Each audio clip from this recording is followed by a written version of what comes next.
Oke, untuk indeks harga saham gabungan teman-teman bisa lihat ya, kemarin di penutupan hari Jumat kemarin itu agak sedikit berhasil menembus trendline ya, ya kan? Ada sedikit berhasil menembus trendline dan dia stay di atas. Jadi kalau teman-teman ikutin, mungkin coba kita lihat ya 15 menitnya. Nah, ini menjelang penutupan itu ditarik gitu ya kan, dia ditarik kan, jadi kayak dipaksakan untuk naik.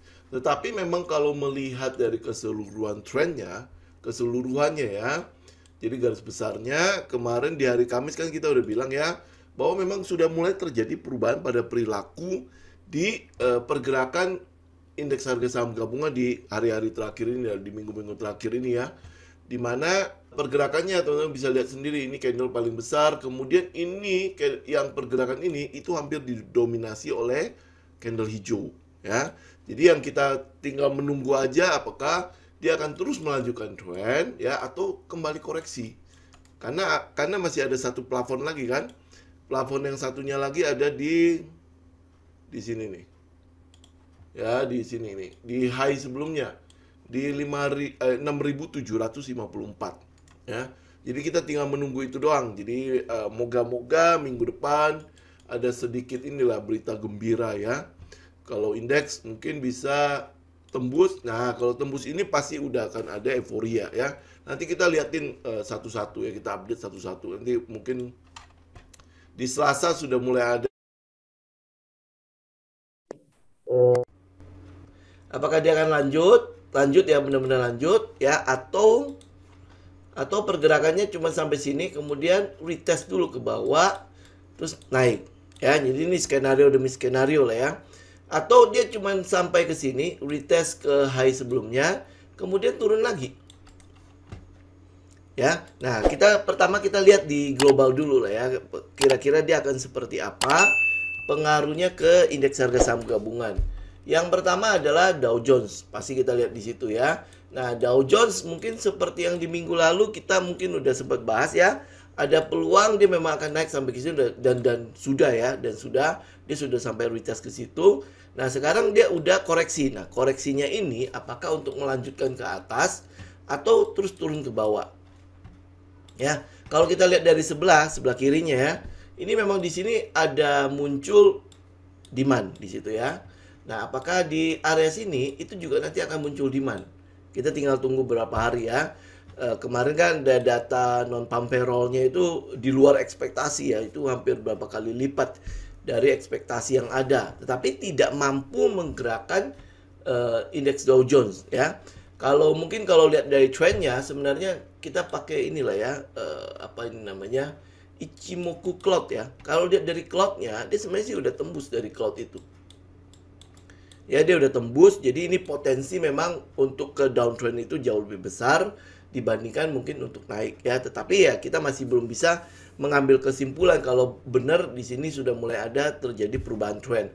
Apakah dia akan seperti ini ya, tembus kemudian naik kembali ya, atau ini benar-benar ngelanjutin trend untuk turun ya. Ini kita lihat dari Dow Jones-nya sendiri. Sedangkan untuk SPX-nya, SP500-nya ya, ini udah sama ya, dia balik ya. Kita malah harapkan adalah dia bisa retest sampai ke trend line baru turun ya. Harapannya kita kan seperti itu. Tapi ini kelihatannya dia udah mulai ada ancang-ancang untuk turun. Ya, nah, ancang-ancang. Jadi dari area yang mungkin area kunci kita lah ya, di daerah-daerah sini nih, di 4.500 segala macam, dia masih tembus lagi ke bawah. Jadi setelah dia break out, kena ini yang merah ini adalah EMA 50 ya, kemudian dia turun. Ya, ini kalau misalnya melihat dari ini ya, potensi yang ada, kemungkinan besar memang untuk turunnya itu jauh lebih besar dibandingkan untuk naiknya. Ya, termasuk mungkin di situ adalah Nasdaq. Nasdaq itu kemarin kita dikejutkan oleh Facebook ya. Ya, Facebook sampai gap down lumayan besar ya. Nah, ini juga sama ya. Tadinya kita berharap mungkin dia masih bisa retest sampai ke atas. Ya, kemudian baru turun. Ini karena Facebook ya. Hanya karena Facebook saja. ya dia mengalami penurunan yang lumayan gede. Jadi kalau teman-teman lihat di Facebook itu turun kalau tidak salah hampir 26% di gap down ya. Nih. Ya, pok gitu. Nih. Ya, gap down-nya lumayan. Jadi ini salah satu yang membuat si Nasdaq itu ya koreksi ya. Mungkin ya akhirnya ke Dow Jones juga pasti karena Facebook kan juga ada dalam indeksnya Dow Jones termasuk di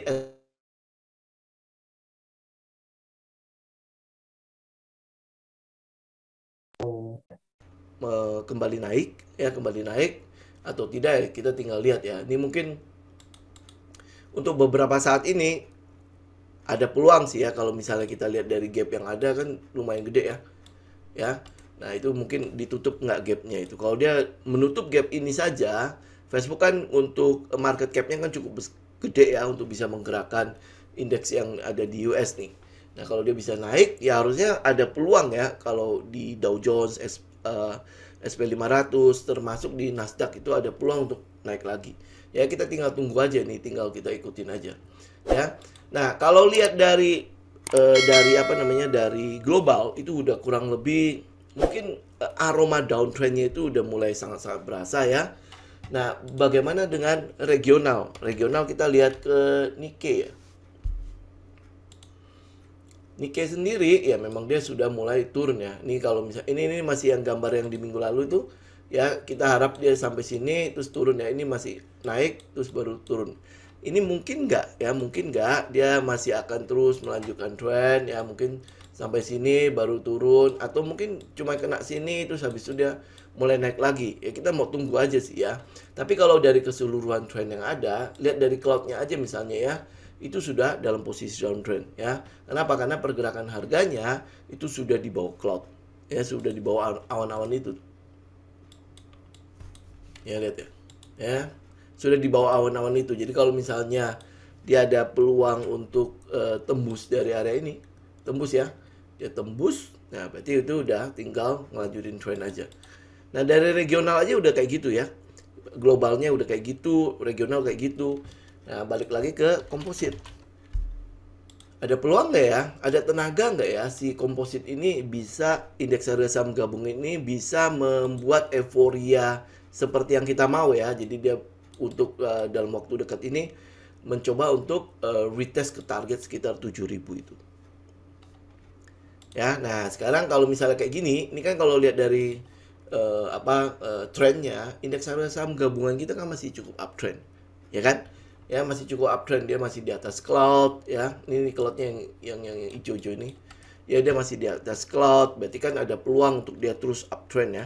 Ya, ini mungkin agak sedikit anomali dibandingkan dengan di global ya, tetapi tetap ya kita tetap memperhitungkan resiko atau ancaman-ancaman yang ada ya. Oke, ancamannya pasti ya karena ini COVID kan udah sampai berapa ya, 32.000 ya.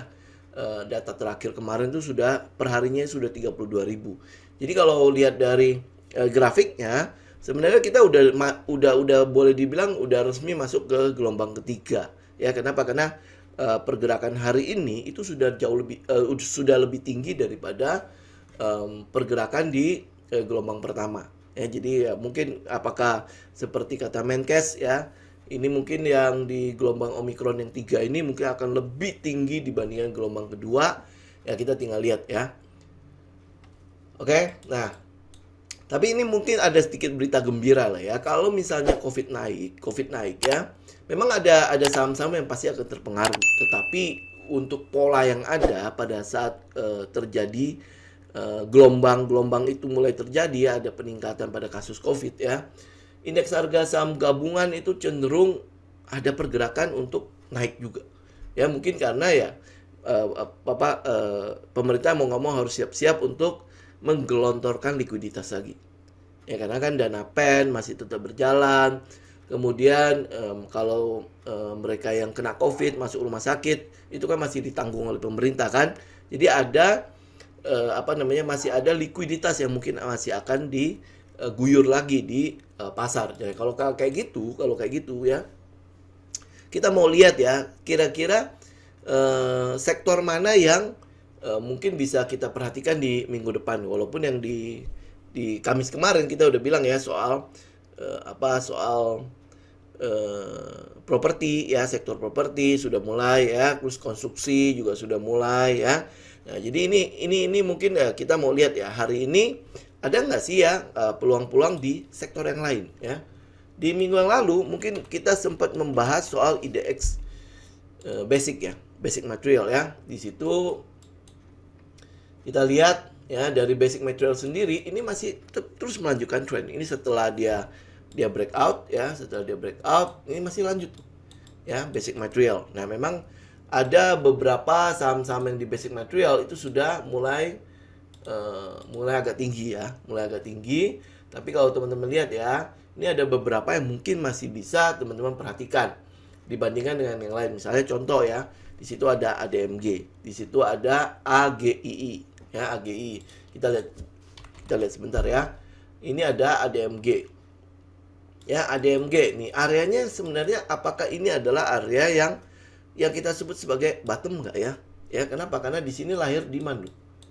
Ya, atau mungkin dia akan kayak ada shake out gitu ya, ada shake out, baru dari sini ya, dari sini baru muncul demand. Ya, jadi teman-teman tinggal perhatikan ADMG. Ya, ini ADMG bener ya, ADMG. Jadi tinggal kita perhatikan dua harga ini nih, dua area ini. Ya, ini 168. Dia nongol nggak ya, demand. Terus ada satu lagi adalah 151 ya, 151 di sini, 168 di sini. Ya, ini kan muncul demand, ini juga ada demand ya. Itu untuk ADMG. Kemudian ada satunya lagi adalah AGII. Ya, AGII ini mungkin sudah agak jalan ya. Ya, area mungkin yang kita anggap sebagai kunci itu kan di sini. Ya, 1405 ya, 1405. Kemudian kemarin dia udah sempat breakout dari base ini. Ya, udah sempat breakout, kita tinggal menunggu aja ini bisa breakout nggak, atau kira-kira di 1600 nih. 1600 kalau dia bisa breakout ya, ini mungkin bisa menjadi cicilan pertama teman-teman ya. Terus kemudian tunggu dia retest ya, retest terus dia lanjut ya. Ya, jadi kalau ini satu, ini adalah cicilan kedua. Berarti stop loss teman-teman ada di bawah 1600 ya, stop lossnya. Jadi kita lihat untuk AGII. Waktu COVID kemarin kan sebenarnya ada ini ya, memang ada peluang juga kenaikan pada penggunaan oksigen kalau tidak salah ya. Tapi nggak tahu yang sekarang itu masih kepakai apa enggak ya. Tapi kalau lihat dari teknikalnya sebenarnya AGGI memang ada di sekitar support yang boleh dibilang kuat ya. Di situ muncul demand, di sini ada demand, di sini ada demand, di sini nongol demand. Ya. Nah, di sini kan udah mulai nih, candle-nya lumayan gede. Kita lihat sebentar volumenya. Nah, volumenya juga udah mulai agak besar ya. Ya, sudah di atas rata-rata. Jadi ya kita harapkan dia bisa lanjut apa enggak. Nah, kalau buat teman-teman yang mungkin nggak masuk di daerah-daerah sini, berarti kita tunggu dia breakout trendline aja. Breakout trendline atau breakout 1600. Ya, ini untuk AGII. Ya, AGII itu habis itu ada BRPT. BRPT waktu hari Jumat kemarin ya. Hari Jumat kemarin itu lumayan ya, sudah breakout. Ini breakout kan kita tunggunya di sekitar 905 ya, BRPT. Ya, ini dia udah breakout. Jadi harapan kita adalah dia lanjut ya, tetapi ini mungkin ada sedikit ya, sedikit masalah sedikit ya, dimana dia udah mulai plafon nih. Ini EMA 200. Nah, harapan kita adalah dia bisa breakout ya. Apakah dia punya kekuatan untuk breakout? Ya, moga-moga ya, semoga ada kekuatan yang cukup ya. Kenapa? Karena dari candle ini lumayan besar, terus habis itu dikonfirmasi oleh volumenya. Jadi kita harapkan adalah memang sudah mulai ada demand yang nongol di situ ya. Ini kalau dia bisa breakout sini, ini kayak gini ya, ini bisa breakout, jadi kita ada peluang untuk mungkin kembali naik. Ya, ini untuk BRPT ya. BRPT kalau teman-teman mau kejar ya, bukan mengejar ya. Ini kan udah naik ya. Berarti dia tunggu, dia mungkin akan ada pullback karena ini ada EMA 200 di sini. Mungkin saja ada pullback. Ya, pullback mungkin ke arah sini. Ya, sini atau sampai ke bawah lagi nih sekitar 900 baru dia mulai naik. Ya, atau mungkin saja dia bisa jadi box di sini. Ya, box ngumpulin tenaga untuk breakout dari EMA 200 ya. Ini untuk BRPT. Kemudian mungkin ya teman-teman juga masih bisa perhatikan adalah BRMS. Ya BRMS kan masih ada di sektor itu juga ya, di basic material ya. Nah, kalau misalnya untuk BRMS ya kalau ngelihat dari teknikalnya ini kan dia udah breakdown nih. Break kemudian dengan candle yang lumayan besar ya, volume juga confirm ya. Jadi ya kita mungkin akan jauh lebih aman atau mungkin di dalam kondisi yang lebih low risk ya, menunggu si BRMS itu di 120. Ya, 120 atau dekat-dekat situ lah, mungkin di daerah sini nih. Ini berapa ya? 120 sampai 123. Jadi kurang lebih di situ lah. Ya, mungkin ini bisa kita tunggu karena sentimen terus habis itu katalis untuk si BRMS kan masih cukup utuh ya. Bentar lagi dia mau RUPS. Ya kita nggak tahu RUPS ini akan menghasilkan apa. Apakah dia akan mengakomodasi grup Salim ya. Grup Salim kan beli dari itu apa namanya Emirates ya. Emirates itu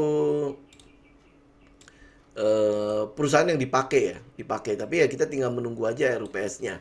Kalau dari teknikalnya memang area sini ya 120 sampai 123 itu mungkin akan menjadi area yang enak nih kita tunggu. Lebih low risk ya karena kita bisa taruh stop loss kita di bawah sini. Ya kan ini kan strukturnya di sini. Ya. Oke, terus habis itu ini untuk basic material ya. Di situ mungkin ada tekim, ada semen, segala macam. Teman-teman tinggal cek aja dia punya technical ya. Terus habis itu mungkin ada yang satunya lagi adalah IDX cyclical.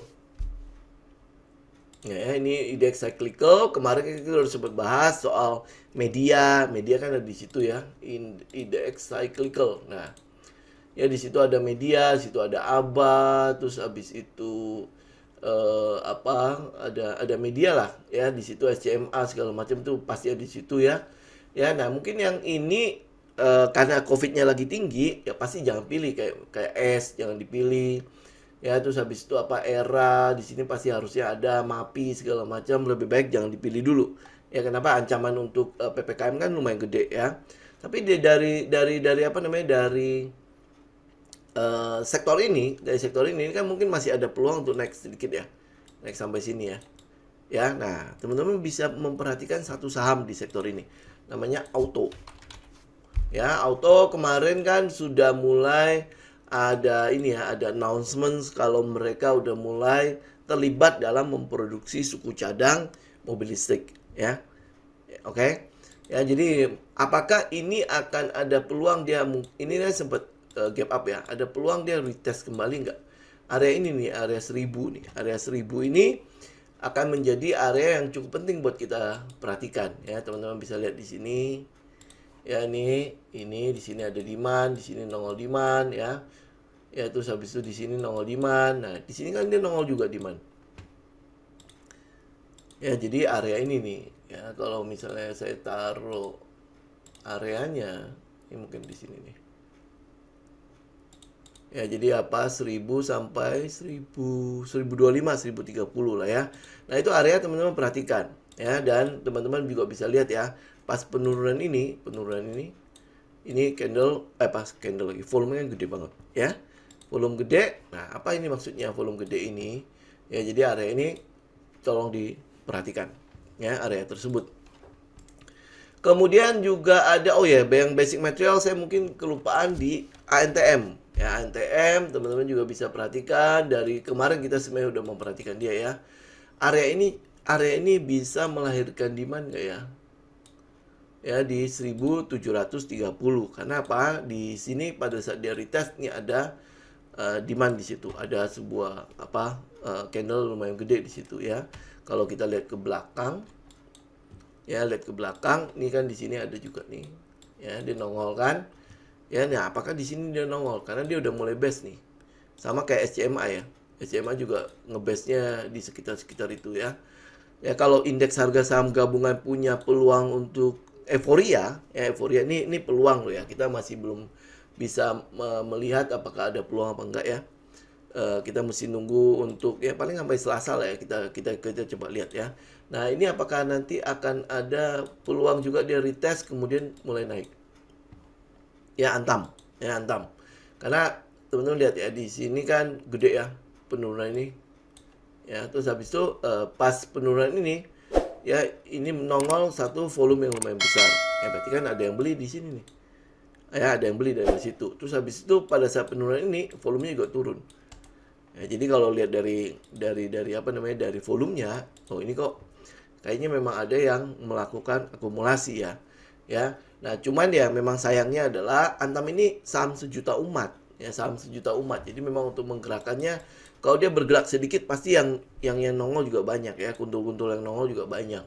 Ya, jadi ya teman-teman tinggal perhatikan. Mungkin kalau misalnya saham emas yang lain ada nggak ya? Misalnya contoh teman-teman mungkin bisa lihat MBKA. Ya, tapi ya pergerakannya ya mungkin volatilenya itu agak-agak ini ya, agak-agak liar dikit ya. Tapi ini ya boleh menjadi perhatian teman-teman juga. Kalau Antam itu punya peluang untuk naik, ya apakah ini juga punya peluang untuk naik seperti yang terjadi di sini nih. Ya di 3620. Ya ini MDKA. Dia ada nggak ya? Kalau dia break dari 3620 ya berarti dia akan kecenderungannya akan turun sampai ke sekitar 3000. Ya, tapi kalau misalnya kita bisa nggak spekulasi buy di sini. Spekulasi buy di sini ya, seenggak-enggaknya stop loss kita udah di bawah sini. Kalau dia tembus kena stop loss keluar. Ya, ini untuk apa namanya, basic material ya. Jadi yang emas-emas itu, terus habis itu kan ada satu lagi yang berhubungan apa namanya, perpanjangan PPNBM ya. Ada hubungan dengan otomotif. Ya, ada hubungan dengan otomotif. Nah, sedangkan untuk yang industrinya sendiri itu masih di situ tuh. Ya, ini mau kita watchlist. Kita mau watchlist apakah dia bisa tembus. Kalau dia bisa tembus, berarti kan ini akan melanjutkan trend nih. Karena baru akan apa namanya, baru akan breakout. Nah, kalau dia baru akan breakout, teman-teman lihat di industrial nih. Yang kita mungkin akan lihat itu adalah yang di otomotif ya, yang otomotif karena itu ada katalisnya di situ, ada sentimennya di situ ya. Ini kalau misalnya teman-teman lihat ya otomotif ya berarti ada Astra International ya, kemudian teman-teman bisa lihat ke bawah lagi ada siapa lagi ya. Oh, Imas di sebelah ya. Nah, berarti ini Astra International yang lebih ke arah manufaktur. Ya, SMSM itu oke sih, Bu. Cuman ya nggak terlalu liquid banget sih ya.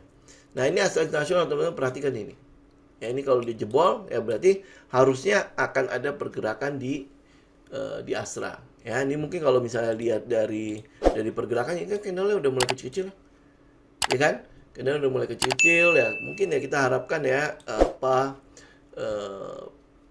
perpanjangan pajak untuk otomotif itu bisa mendorong si Astra. Karena udah banyak sih ya berita-berita bahwa kan tahun ini targetnya adalah berapa ya, 1 juta ya, 1 juta penjualan mobil baru ya. Ya, nah habis itu teman-teman lihat ya di sini kan candle-nya doji semua ya. Ya, candle doji tetapi volumenya oke loh. Nah, what's wrong di sini? Ya, ada apa di sini? Ya, jadi ini harusnya menjadi tanda tanya dan teman-teman juga harus watchlist ini. Ya, watchlist ini ya. Kalau misalnya dia spring ya memang akan ke sekitar 5075 ya. Kenapa di situ? Karena di sini ada muncul demand. Ya, nah, tinggal lihat aja kalau memang dia spring ya kita beli di spring, kalau dia breakout kita beli di breakout atau nanti mungkin ada pullbacknya ya lumayan kan. Ya, jadi ini adalah cicilan 1, ini adalah cicilan 2. Kita tinggal lihat aja, kita tinggal ikutin aja, watchlist aja ya. Ya, ini mungkin akan jadi fresh move-nya si Astra ya. Moga-moga. Oke, saya mungkin cukupkan market update kita hari ini ya. Jadi teman-teman tinggal perhatikan ya money management ya, itu udah mungkin cukup sudah ada yang bilang saya bawel banget ya. Tetapi itu yang paling penting gitu loh. Fokus di sesuatu yang penting aja. Nah, money management teman-teman ya, kemudian bikin trading plan. Habis itu trade the plan ya, trade the plan. Jadi jangan sampai tidak ada perencanaan, teman-teman datang ke pasar habis itu ya tinggal buka posisi. Itu nggak ada bedanya dengan gambling ya. Jadi oleh sebab itu kalau teman-teman mau menjadi trader, mau konsisten ada di pasar ini, tetap eksis di bisnis ini, ya lakukanlah kerja sedikit ya. Oke, thank you teman-teman untuk waktunya. Kita ketemu lagi di hari Selasa yang akan datang ya. Oke, thank you semua. Salam sehat ya, tetap sehat selalu.